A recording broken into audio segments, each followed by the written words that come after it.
Halo, bersama lagi dengan saya di AVS YouTube channel ya. Sekarang saya akan membacakan Mustikaning Dewi Kunti.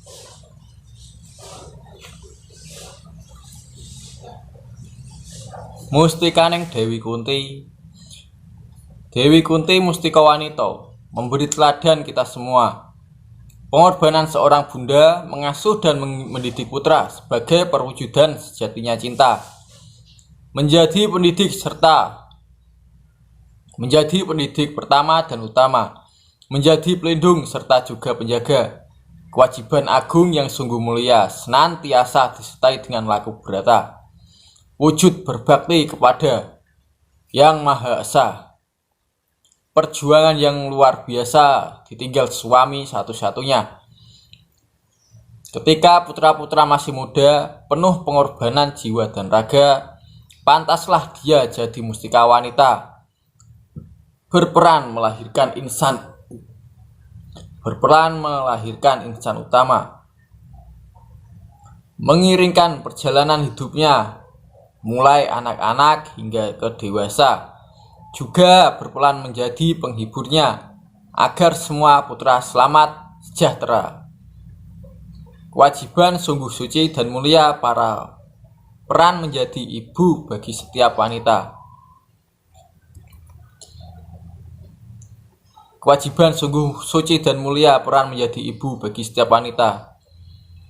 Dilakukan penuh rasa kasih yang sama, tidak membeda-bedakan satu dengan lainnya. Jujur, sabar, narimo, rela dan berbudi mulia, dipupuk serta dengan rasa sadar, iman dan takwa, tanda berbakti kepada Tuhan Yang Maha Esa. Peran seorang ibu yang senantiasa setia melahirkan manusia ksatria purusatama, mendidik dengan ikhlas kasih sayang sesama hingga menjadikan mereka itu insan utama. Mengiringkan perjalanan hidup putra-putranya dari lahir, anak-anak, remaja hingga dewasa, menjadi juru petunjuk dan menghibur mereka, supaya mereka semua selamat sejahtera, melakukan perjalanan dari pondok dunia hingga ke istana Tuhan di akhirat nantinya. Hal yang demikian itu jugalah kehendaknya dapat dilaksanakan oleh para ibu semua. Wahai putra-putra Pandawa semua, Bunda harapkan bila mana dewasa engkau menjadi pilihan ksatria, yakni berwatak ksatria utama dengan berbusana ilmu nyata. Asal dan tujuan senyatanya menjadi surga bagi ayahanda. Putra Dewi Kunti yang pertama adalah bernama Basukarna oleh Sri Mangkunegara dalam tembang Tripomo sebagai teladan para wiratamtama rela berkorban bagi negara dan bangsa.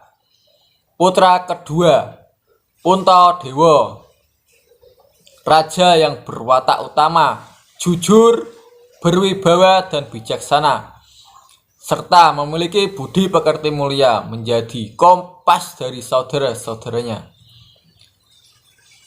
Terlebih akan rasa bakti panembahnya sungguh-sungguh kepada Yang Maha Esa, yang menguasai semesta raya alam seisinya.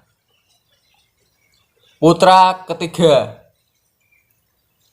Bimasena, tampak gagah dan perkasa, ksatria penegak kebenaran di dunia, pelindung dari saudara Pandawa, juga menjadi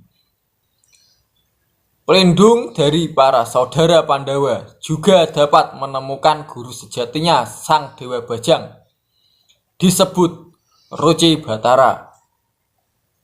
Putra keempat bernama Arjuna, ksatria utama bergelar Dananjaya, berpusaka sakti Pasopati. Dia punya berhasil mesubudi di Gunung Indrakiro, tidak tergoyahkan akan rayu dan goda 7 bidadari sungguh cantik jelita, sehingga Manikmaya turun ke dunia, berkenan memberi Pasopati kepada Arjuna untuk menyirnakan raksasa Niwata Kawaca Jayadrata yang sembunyi di gedung baja.